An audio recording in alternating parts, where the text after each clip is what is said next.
เบิ่งก่อนเนาะโดยเอาแบกขึ้นเฮ็ดชูโอ้โห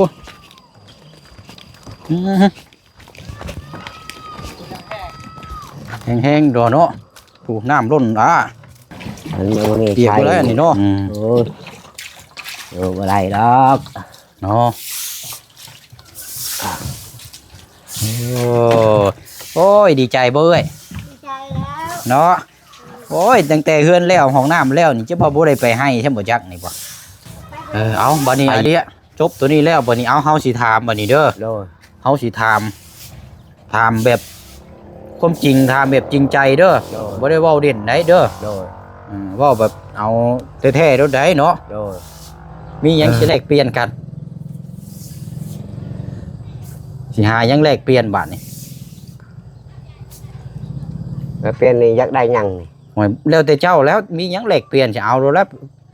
มีแลกเปลี่ยนอย่างใดก็ได้เอาขอให้ถูกใจแท้บ่เด้อโดย 100% บ่ 100%แม่นหยังอันนี้นะว้าวอันนี้เอ้ยหม้อนี่เอามาแลกเปลี่ยนกับเครื่องของเฮาสิมาให้เจ้านี่โดยยอมแลกอยู่บ่โดย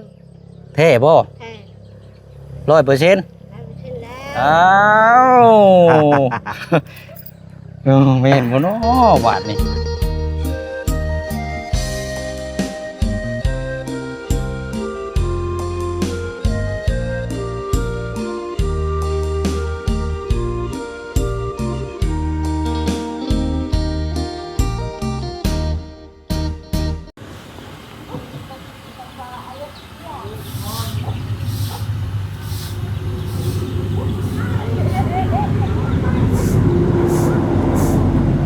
โอ้ยแม่นหยังคืออารมณ์ดีแท้เนา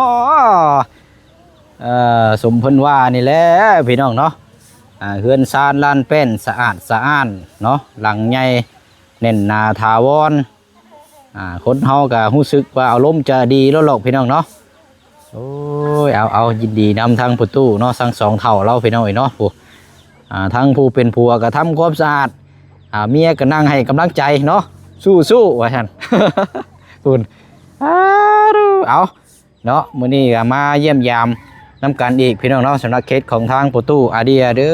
อเนาะพี่น้องเนาะมีทางพอใจดีพี่น้องเนาะหรือว่าทางพอคำล่าเนาะเพิ่นก็ได้ฝากความคิดฮอดคิดถึงมาทางประตูอาเดียเนาะพร้อมครอบครัวพี่น้องเนาะที่สดช่วยซื้อสมทบที่ดินแล้วก็หลายสิ่งหลายอย่างที่ผ่านมาเนาะพี่น้องเนาะกราบสบายดีและสวัสดีพ่อแม่พี่น้องเบิดสุขุสุคนเด้อพี่น้องเนาะพบเจอกันอีกคือเก่าคือเดิมพี่น้องเนาะพอดีก็มีทางพอคำล่าแล้วก็ทางเมอาดินพี่น้องเนาะฝากความคิดฮอดคิดถึงทางประตูอาเรียเนาะพี่น้องเนาะให้ทางบุเชียงนี่จัดแจงซื้อแนวอยู่เนื้อกินเนาะถือว่าจัดถุงยังชีพชุดใหญ่พี่น้องเนาะถือว่าชุดใหญ่ไพ่กระพริบมามอบให้ทางเราเมื่อนี้พี่น้องเนาะเอาเดี๋ยวเข้าไปเบิ่งน้ำกันพี่น้องทั้งกำลังคัดถูบ้านเฮือนชานอยู่ในตอนนี้เนาะพี่น้องเนาะโดยก่อนอื่นก็สำหรับทางบุเชียงเนาะพี่น้องเนาะได้ก็ขอบมุกขอบใจขอบคุณขอบคุณพี่น้องเฮาเด้อเนาะเขามาหามาชมแล้วก็เป็นกำลังใจเนาะอยู่ในตอนนี้เนาะก็คือทางบุเชียงนี่เกี่ยวกับร่างกายก็แม่นว่าปวดหัวเข่าเนาะบ้านในห้องก็เป็นประดงนั่นแหละพี่น้องเนาะช่วงนี้ก็คลำเนี่ยอยู่ในกินกินแต่ผักแต่หญ้าไปอะไรช่วงนี้กับพี่น้องเนาะถ้ากินไก่หรือว่ากินพวกของดองกินหน่อไม้อย่างเช่นนี้เอาเลยพี่น้องห้อนขึ้นมาด้วยได้เนาะตอนนี้ก็อยู่ในช่วงรักษาเนาะกันสิว่ากับพี่น้องเนาะกินยาทั้งที่ตามหมอพนัดเป็นว่าประมาณ1 เดือนในอยู่ในกินเฮากับคลำน้ำเนาะพี่น้องเนาะแต่ว่าถ้าคลำเรื่องการเฮ็ดเวรงานนี่ผู้เชี่ยงบอกคลำได้พี่น้องเนาะมื้อนี้ก็บุกไปผู้ขึ้นไปทางเมืองนองพุ่นพี่น้องเนาะเข้าไปเยี่ยมพยายามทางบ้านกระด้างบอกพี่น้องเนาะหรือว่าบ้านช่างดื่มเลยพี่น้องแต่ว่าไกลอยู่มื้อนี้กับพี่น้องเนาะมันเป็นเวียงงานเฮาในการขับเคลื่อนเนาะพี่น้องเนาะเอาเนาะขอบคุณขอบใจพี่น้อง FC เฮาได้ๆเด้อเนาะทาง Facebook หรือว่าทางเพจเนาะทุกช่องทางที่ส่งกำลังใจมาให้เนาะพี่น้องเนาะเดี๋ยวไปเบิ่งทางอาเดียเราก็เนาะความขยันโบตี้เราได้พี่น้องเนาะเป็นชานลานแป้นงามสินี่โอ้ยดูแลแบบสินี่คักและพี่น้องเนาะสะอาดสะอ้านไปเห็นไผก็มักไปเห็นไผก็ชอบและแบบนี้เนาะ ถ้าว่ามายามใดเฮือนชาติล้านแป้นหนึ่งมาสิ่งที่เฮามองเห็นด้วยนี่แม่นเสื้อผ้าหน้าแพรเนาะสิ่งที่เฮาเห็นนี่หกเหือแล้วก็ตามตามมานี่แม่นขยะสืดขยะหยังต่างๆเนาะโอ้บ่ไหวพี่น้องเนาะอันนี้เอาถือว่าเริ่มเนาะติดตามเบิ่งน้ำกันอีกพี่น้องเนาะแต่เรานักใจตัวนี้เรื่องน้ำพี่น้องเนาะเดี๋ยวไปเบิ่งน้ำกันเนาะไปเอาสำหรับทางเรื่องที่ดินที่ทางน้องไม้เขาก็จังว่ากันพี่น้องเนาะโอ้เนาะนี่ได้นี่เนาะแน่ยิ้มละวันนี้เป็นนี่ได้เนาะคือยิ้มฮะโธ่เรื่องมาบเนาะไปเอาน้ำอยู่ใช้นี่โอ้เดี๋ยวไปตักอยู่พูดแบกเดี๋ยวพวกเจ้าไปแบกมาแต่พุ่นบ่โอ้ดูเอาเนาะเอาสบายดีทางประตูอาเดียอาเดียนี่คือซื้อแท้ได้นี่เนาะซื้อปลอมบ่มีบ่ได้เปลี่ยนชื่อซะเป็นหยังเนาะเอาเปลี่ยนชื่อซะเนาะเอาชื่อหยังเด้เปลี่ยนให้เรานี่พี่น้องจังสิถือว่าประตู7 ปีก็คือว่าบอกยังบ่ดูเดือดปานใดเนาะเอาเนาะยังว่ากันสาวพี่น้องเนาะจะกี่ตั้งชื่อแนวใดเนี่ยชื่ออันนั้นเขาเปลี่ยนใบอีกชื่อยังลาวเลยชื่อบ่ลาวเขาเปลี่ยนวิดีโอโดยเขาตั้งไว้มันว่าเฮ็ดได้เจ้าอยากตั้งชื่อเขาอยากว่าวิดีโอโดยเอาเนาะคนลาวนี่เอาไปเฮาดีใจแล้วโอเคเนาะโดยใช้ไปอันนี้เบิ่งเอาน้ำแน่โดยอยู่ใช้นะไปบ่ได้เอิ้นดอกอาเชียงเฮาบ่ได้เอิ้นเฮาตั้งใหม่อีกสิตั้งชื่อเฮาใหม่อีกโดยวันนี้เอาคืนอีกได้บัดนี้พี่น้องชื่อยังเอาเปลี่ยนชื่อใหม่อยู่ชื่อยังเอาอาเชียงนี่โอ้ยยังบ่ได้งามชื่อเสียงอาเชียงนี่ยังบ่งามเนาะโดยโอ้ยเอาชื่อใหม่อยู่ฮะเฮ็ดไปเฮ็ดอาคมโอ้เมื่อยเลยค่อยอาคมเอาเป็นได้คือว่าอาคมกลมมือกลมยังไปซี่บ่กลมมือกลมยังเป็นได้คือว่าซึ่งตั้งชื่ออาคมนี่ชื่องามเลยชื่องามบ่โดยชื่อฮับโชคฮับลาบบ่โดยหมายกันชื่อครับโชคครับลาบนี่บ่เปลี่ยนอยู่เด้เนาะว่าชื่อแบบมีโชคมีลาบนี่บ่เอาได้ชื่ออาโกมนี่เป็นงามอยู่บ้านใดห้องอาโกมมานี่ไหมเป็นห้องงามทั้งนั้นได้สะอันผู้ย่างมาได้สะอื่นชื่อยังแค่พูดนะอันนี้โอ้ยเฮาเอิ้นแม่แก้วเลยแก้วโอ้ยชื่อมันเลยเตลียนโอ้ยเนาะเอาตามนั่นแล้วบัดนี้ใช่ป่ะไปเบิ่งน้ำก่อนมันยังไหลอยู่บ่โดยไปเอาไปเนาะนี่เฮาสิตักเฮาอยากใช้อย่างเดียวล้างพื้นเนาะโดยล้างพื้นทำความสะอาดโอ้กระตุกน้ำคันมีสายยางยังว่าลึกมาแต่พุ่นเนาะคือเงียบแท้เอินซานลูกเต้าไปเซเบิร์ตนี่โอ้ยไปเล่นพุ่นอยู่น้ำห้วยพุ่นน้ำห้วยโดยโอ้ยไปเล่นน้ำđấy là mặt đỏ văng đấy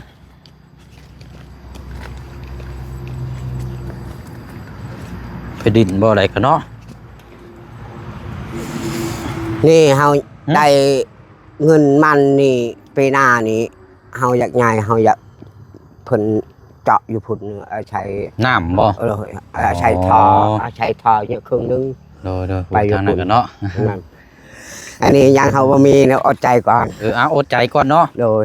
อดใจก่อนบ่แม่นใจรอเนาะ โดย อืม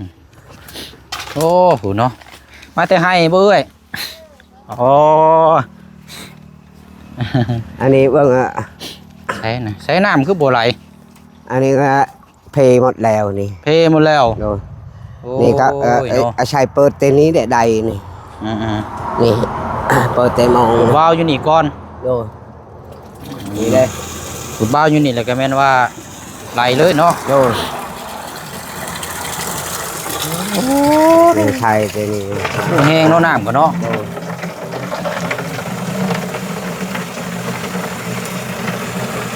ลูกตกอันนี้ใช้ แบบใด เพื่อนน้ำนี่โอ้ยพอแห้งแล้วเดี๋ยวก็ตกอันนี้ก็ยังว่าพอ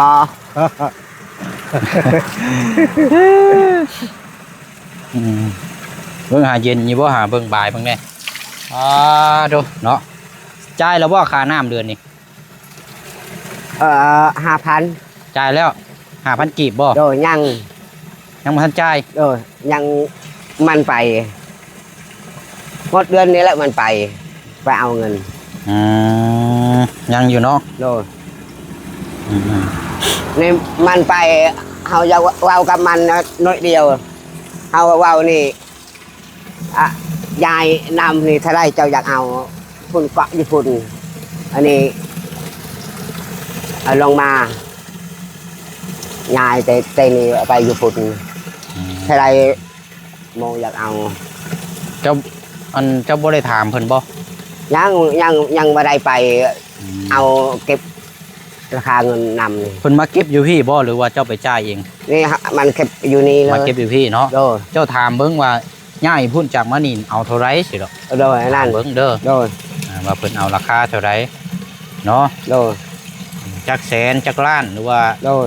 จักเท่าไรก็จังว่ากันเนาะ โดย ถามเบิ่งรา ก็ คา แล้วก็เพิ่นบ่มีลาวบ่มีแบบเฮาเอานี่แล้วเขาคือมันแต่ได้12 ล้านเนี่ยเฮาให้แต่ใช้นำนี่หมดแล้ว โอ้ยเพื่อสิได้ขายมันกับเนาะ โดย ปีหน้าพุ่นเนาะ โอ้ปีหน้าเนี่ยได้รอก50 ล้าน ขายมันเจ้าได้ 50 ล้าน โดย ป้าโอ้ยยืมเลยเด้อ ได้แล้ว ได้แท้บ่50 ล้านนะ โดย เขายืม30 ล้านเด้อ โดยเจ้าเอา20 ล้านเนาะ ก็มันขึ้นเนี่ยเฮาได้ดอกมันรองแต่ล้านปลาย มันรองแต่ล้านปลายกันมันขึ้นนี่มา2 ล้านเนาะแน่นอนได้เลย คัน50 ล้านนี่แบ่งเขายืม30เด้อ โดย ยืมแล้วบ่ต้องมีหลอกมีหยังเด้อยืมชื่อได้เนาะโอเคเด้อเอา เฮาก็ได้ดอกมันเฮา คันว่ามันงามมันเป็นราคาดีเนาะ โดยมันราคาดีราคาถูกเฮากะมัน ตัวนี้คือความหวังนี่มีแต่มันอย่างเดียวตัวนี้เนาะ โดย เราเห็นเวียกครับเห็นมันเลยหน่อยเนาะโอ้ยุงลายแท้นี่เอาเฮ็ดเอาค่อยใช้คือบุปิดตัวนี้ก่อน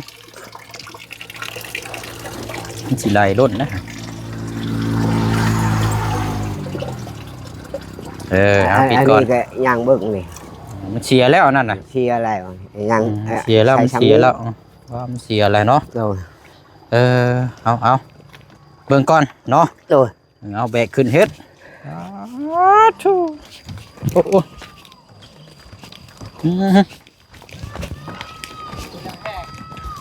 แห้งๆดอเนาะถูกน้ำล้นเปียกไปแล้วอันนี้เนาะ โดย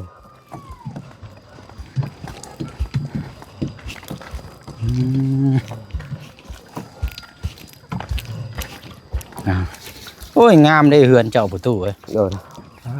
เนาะงามเบิ่งเด้อดูแลดีๆเด้อ โดย อย่าให้อันนุกขี่ใช่ได้ โดย อย่าให้ไก่ให้หยังมานั่นนุกไก่มา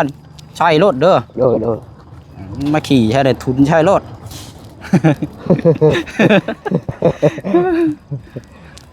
โอ้เอาพอแล้วล่างนี่ก้อนบัดนี้เนาะ โดย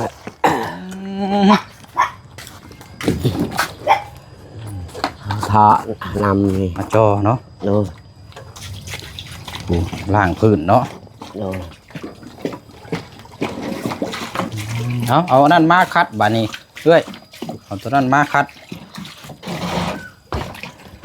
อันนี้ไม่ใช่นี่ โอ้ยโอ้อะไรดอก เนาะโอ้ยดีใจบ่เอ้ย ดีใจแล้ว เนาะโอ้ยตั้งแต่เฮือนแล้วห้องน้ำแล้วนี่จะบ่ได้ไปให้ใช่บ่จักนี่บ่ ไปให้แล้ว ไปอยู่บ่ โดย นึกว่าเผาแต่เฮือนนี่นะ กันโอ้ย ไป อืม กันไม่ได้เฮ็ดนี่บ่แพ้ยาดอก ยาขึ้นกว่า อันนี้เบิ่งเฮาเฮ็ดคู่มือสบาย เอาคัดออกมาบัดนี้เนาะทูขี้ไก่เนาะ โดย ดีแล้วบัดนี้เนาะให้มันสะอาดสะอ้านแบบนี้ตลอดไปเด้อ โดย ให้มันมาแล้วบ่ให้มันหกมันเหือได้เนาะ โดย มันจังมองไปจังงามหูงามตาเพิ่งจังสะอาดสะอ้านโอ้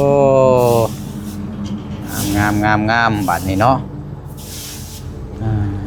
นี่เสาสิเป็นบ้าเดียวเนาะก็คือทางลงไม้เสาเป็นบ้าเดียวแตกเนาะ แต่ จังเป็นไหม้ไปช่างนี่พี่น้องไปบีไปพุทธิ นี่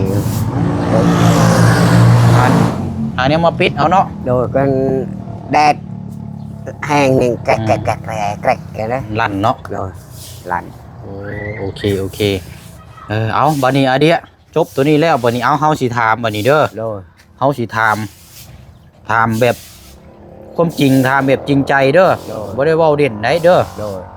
เว้าแบบเอาแท้ๆเด้อได้เนาะ โดย เอามื้อนี้เฮามีแนวมามอบให้ โดย อยู่ในรถแต่ว่าเจ้าสิเอาหยังตอบแทนอันน่ะไม่ว่าอันอิหยังก็เพิ่นห้องนะมีหยังสิให้เฮา แลกเปลี่ยนกันเอาง่ายๆชาเอามีหยังสิแลกเปลี่ยนกันสิหาหยังแลกเปลี่ยนบาดนี่ แล้วเป็นนี่อยากได้หยังนี่ โอ้ยแล้วแต่เจ้าแล้วมีหยังแลกเปลี่ยนสิเอาแล้วมีแลกเปลี่ยนอย่างใดก็ได้เอาขอให้ถูกใจแล้วให้เลยอยู่ในรถนี่มีไปลองคิดเบิ่งเอาปักมาเลยแม่นย่างไปรถเฮาเลยเด้อแม่นแลกเปลี่ยนกันเลย ยังแต่จาน เฮ้อ ยังแต่จาน จานยังมึงเอาอีหยังก็แล้วแต่ไปมีขอให้แลกเปลี่ยนเด้อ โดย มีแนวแลกเปลี่ยนในรถเฮาแล้วเฮามอบให้เจ้าเลย โดย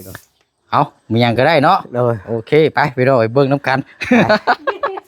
เอามาน้ำกันเด้อเด้อ โดย เอาเดี๋ยวไปพร้อมกันเด้อเอาแลกเปลี่ยนกันได้เอาอย่างนี้แลกเปลี่ยนกันบัดนี้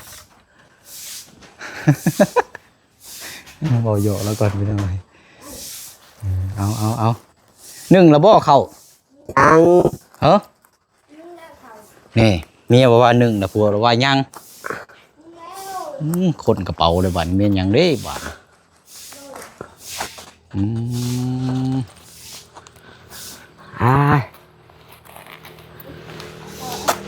อย่างนี้นี่พี่น้องเนาะของดีไปจักดอกอันนี้บ่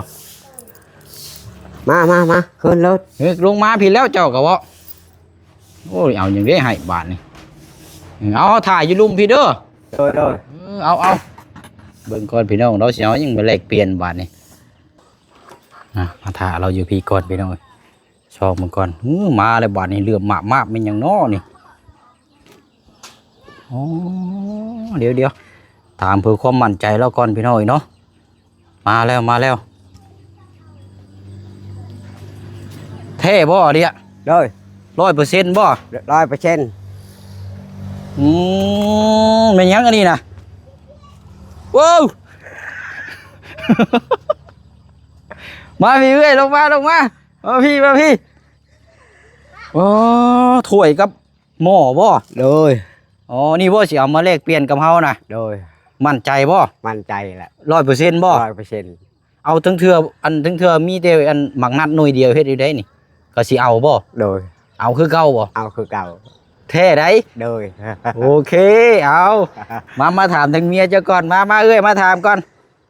ห่วยเพลงได้นี่หม้อนี่เพื่อสิได้นี่ โดย บ่แม่น200,000ปลายพุ่นบ่จักกับถ้วยน้ำเนาะ โดย อันนี้เอ้ยหม้อนี่สิเอามาแลกเปลี่ยนกับเครื่องของเฮาสิมาให้เจ้านี่ โดย ยอมแลกอยู่บ่ โดย แท้บ่ แท้ 100% แล้วเช่นแล้ว อ้าวแม่นบ่เนาะบาดนี่คันว่าเป็นบางนัดนี่อย่าว่าได้ โดย เนาะ โดย โอเคเอายุกมาเอายุกมาเอามาพี่เอ้ยมาพี่เดี๋ยวให้เอ้ยแล้วโจมก็ได้เอาเด้อ โดยโดยโดย เอาจะเปิดท้ายเปิดท้ายพี่บ่พี่ยับออกมาพี่ก่อนยับมานี่โจมเด้อ โดย เอาเดี๋ยวเปิดท้ายเด้อ โดยโดยโดย เอาเปิดท้ายเอานับ1 2 3เด้อเดี๋ยวท้ายพี่ก่อน100%บ่ โดย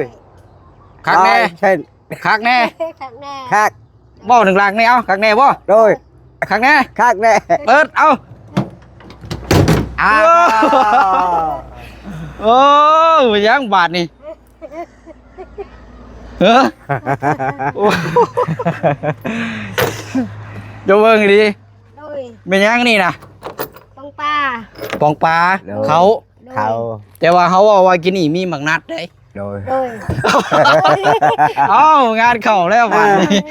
เฮ็ดได้บาทนี่นี่หมักนัดก็มีนี่ โดย นี่หมักนัดเลขหม้อได้ โดย โดย หมักนัดมีหน่วยเดียวหม้อนี่หมักนัดหน่วยละ20,000 โดย หน่วยละ200,000 โดย และก็ถ้วย โดย ประมาณรวม300,000เนาะ โดย โอ้เขากินกำไรได้นี่เนาะ โดย เอาบางนัดเด้อ โดย บางนัดนี่หน่วย20,000โอเคเนาะ โอเค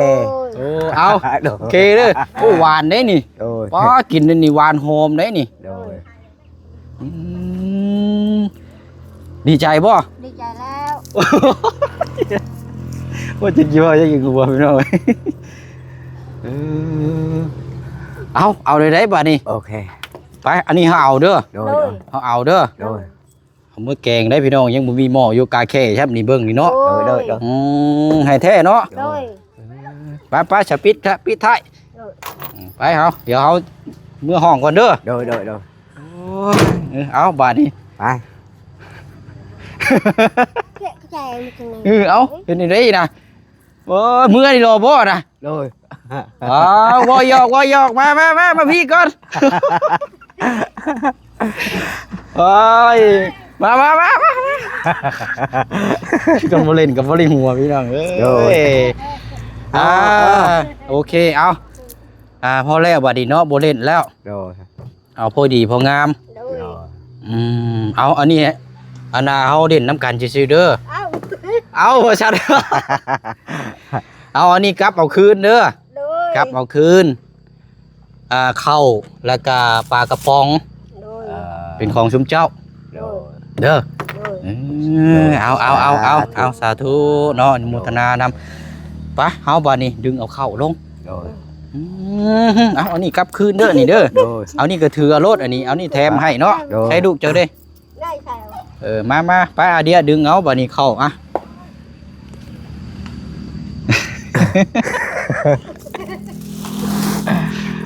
โอ้แบกให้ได้เด้อเอาเอามาเอาตัวนี้จ้าบ่ดึงเอาตัวนี้โอนแท้นี่เนาะ โดยโดย ยิ้มแล้วบาดนี้ไปไปอันหม้อดิเฮาถือก็ได้เราบ่ดิเอาให้เจ้าถือมาเฮาถือเอาเองก็ได้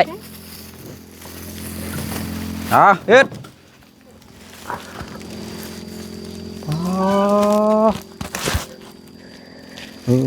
ไปโอ้ยห่อนมุกแตนพี่น้องเอ้ยเอาไว้อันข้างล่างก่อนก็ได้เดียวเด้อ โดย นี่ไว้เตียงนี่ก่อนเอาเดี๋ยวจังโจมขึ้น 1 2 3เฮ็ด อุ๊บเอาบัดนี้เนาะเมื่อวานนี้ว่าเข้าเบิดซะบ่ โดย ใกล้เลยเนาะ โดยโดยโดย โตไปบ่นี้ไปนั่งฟังนั่นจมเจ้านั่งเฮียงติดกันเด้อ โดย เอานั่งนี่ก่อนบัดนี้เอานั่งลงนี่แหละนั่งเตียงงามๆนี่เนาะ โดย ตกใจบ่ว่าเฮาจะเอาตัวนี้ โดย บ่แล้ว ฮะ บ่ตกใจแล้ว ตกใจบ่ บ่ โอ้นิ่งแฮงซะเนาะ โดย เอาเบิ่งนํกันเนาะ โดย เบิ่งอยู่หาแกะเบิ่งอยู่มีหยังหะมีหยังแน่ในถุงแกะเบิ่งอยู่หะมันกินไล่อยู่บ่กินและเบื่อบ่หรือว่ากินและบ่แซ่บบ่นัวกินแล้วมันอืดท้องบ่หรือว่าจังไดแกะเบิ่งอยู่กินแล้วอารมณ์ดีบ่กินแล้วบ่อิ่มบ่นัวบ่เบิ่งอยู่แบบใดอาหาร